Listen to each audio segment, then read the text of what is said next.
రెడ్డి గారి అమెరికా పర్యటన లండన్ పర్యటన ఈ పర్యటనలో భాగంగా నేను ధర్మపురి అరవింద్ మాట్లాడుతూ మీకు చేతగా ఇలా ధర్మపురి అరవింద్కి ఏం చేతనయ్యి తెలంగాణ రాష్ట్రానికి ఏం చెప్పిండో, నిజామాబాద్ ప్రజలకు ఏం చెప్పిండో ధర్మపురి అరవింద్ చెప్పాలి.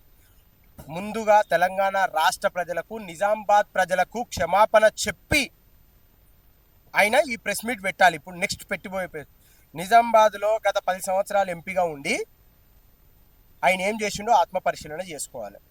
ఇలా సీఎం గారి విదేశీ పర్యటన 13 రోజులు ఉండే. 13 రోజులు గతంలో ఎంఓయూలు ఏవైతే పొందుపరుచుకొని ఏవైతే ఎంఓయూలు ఉన్నాయో వీటిని విద్యాశాఖలు కానీ, అదేవిధంగా యూనివర్సిటీలు కానీ, అదేవిధంగా క్రీడలకు సంబంధించిన విషయంలో 13 రోజులు ఆయన పర్యటనకు వెళ్ళడం జరిగింది. ఇది కేంద్రం ఖచ్చితంగా అడ్డుకుందని అనుకుంటాం. గతంలో కూడా మమతా బెనర్జీ ఉండొచ్చు, అదేవిధంగా ఢిల్లీకి సంబంధించిన సీఎం అరవింద్ కేజ్రీవాల్ ఉండొచ్చు. ఇట్లా చూసుకొని పోతే చాలా మందిని కూడా అప్పుడున్న ప్రభుత్వం, ఇప్పుడున్న కేంద్రంలో ఉన్న ప్రభుత్వం అడ్డుకుంది. ఇవాళ నరేంద్ర మోడీ గారిని కూడా అడ్డుకుంది. గుజరాత్ సీఎంగా ఉన్నప్పుడు అమెరికా పర్యటనకు వాళ్ళు కూడా క్లియరెన్స్ ఇవ్వలేరు. మరి ఆ రోజు కూడా ఈయన సంఘ విద్రోహ శక్తులను కలవడానికే పోయినాను అనుకుందామా? ఎక్కడిది న్యాయం ఇది? మరి ఆ రోజు మీ నరేంద్ర మోడీని ఎందుకు ఆపిండు ధర్మపురి అరవింద్? ఇప్పుడు ప్రెస్ మీట్ పెట్టి చెప్పమాను. ఇవి రావు, మాటలు రావు. ఏమున్నా కానీ కూడా చిల్లర మల్లర మాటలు. నువ్వు మాట్లాడితే నిజామాబాద్ ప్రజలు నవ్వుతా ఉన్నారు, తెలంగాణ రాష్ట్ర ప్రజలు నవ్వుతా ఉన్నారు, చిన్న చిన్న పిల్లలు నవ్వుతారు. ఎవరో జోకర్ టీవీ ముంగల కూర్చున్నాను అనుకుంటారు. ఈయన కూర్చుంటే పెద్ద చిన్న గౌరవం అనేది ఉండాలి. గౌరవ ముఖ్యమంత్రి హోదాలో పోతే ఇలా సిగ్గుపడవలసిన నువ్వు తెలంగాణ బిడ్డ విదేశీ పర్యటన అడ్డుకున్నారు, నువ్వు సిగ్గుపడాలి.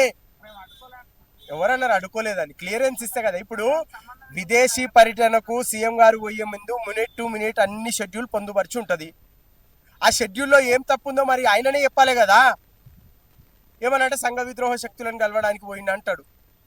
మరి మీ నరేంద్ర మోడీ 100కు పైగా విదేశీ పర్యటనలు చేసి ఎన్ని సంఘ విద్రోహ శక్తులను కలిసిండ్రు? ధర్మపురి అరవింద్ గారు మీ అందరి 8 మంది ఎంపీలకు చెప్తా, అందరికీ చెప్పనులే నేను. ఈడనే మనకు 8 మంది ఎంపీలు వాళ్ళకి చెప్పాలి. తెలంగాణ రాష్ట్రం ఏర్పడిన తర్వాత ప్రజలందరూ క్రియాశీలకంగా కాంగ్రెస్ ప్రభుత్వాన్ని ఏర్పాటు చేసుకున్నారు.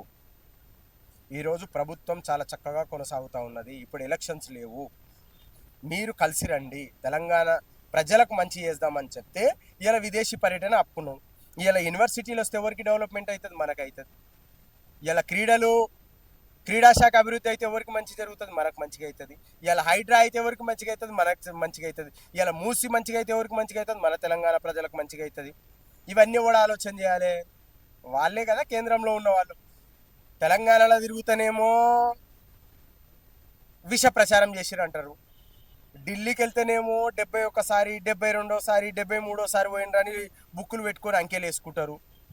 ఇలా విదేశీ పోయి పర్యటన పోయి డబ్బులు తీసుకొచ్చుకుందామంటే అట్లా కానియరు. అంటే పూర్తిగా రేవంత్ రెడ్డి గారి మీద బీజేపీ బీఆర్ఎస్ కక్షపూరితంగా అనడానికి ఇది ఒక నిదర్శనము. తెలంగాణ ప్రజలందరూ కూడా చూస్తూ ఉన్నారు. తెలంగాణ ప్రజలు ఖచ్చితంగా ఈ 2 పార్టీలను ఆల్రెడీ బహిష్కరించారు, కానీ అయినా వీళ్ళకి సోయలేదు. కేంద్రంలో కూడా రాబోయే రోజులు మొన్నటికి మొన్న చూసుకుంటే మీ విద్యాశాఖ మంత్రి రాజీనామా చేసిండు. కనీసం నీకు సిగ్గు అనిపించాలి మాట్లాడే ముందు. మేము ఏ రోజన్నా మాట్లాడం. మా పార్టీలో అయినది కాదు. కాబట్టి నేను ధర్మపురి అరవింద్ గారికి చెప్తున్నా, ఏ రోజు మాట్లాడినా గౌరవ ముఖ్యమంత్రి వర్యులకు రెస్పెక్టెడ్గా మాట్లాడండి, గౌరవంగా మాట్లాడండి. లేకపోతే మేము కూడా మాట్లాడతాం, మాకు కూడా మాటలు వస్తాయి అని చెప్పి మీ ద్వారా వారికి తెలియజేస్తున్నా. రాబోయే రోజులలో ప్రజలే బీజేపీ నాయకులకు, బీఆర్ఎస్ నాయకులకు బుద్ధి చెప్తారని చెప్పి కూడా నేను చెప్తా ఉన్నా.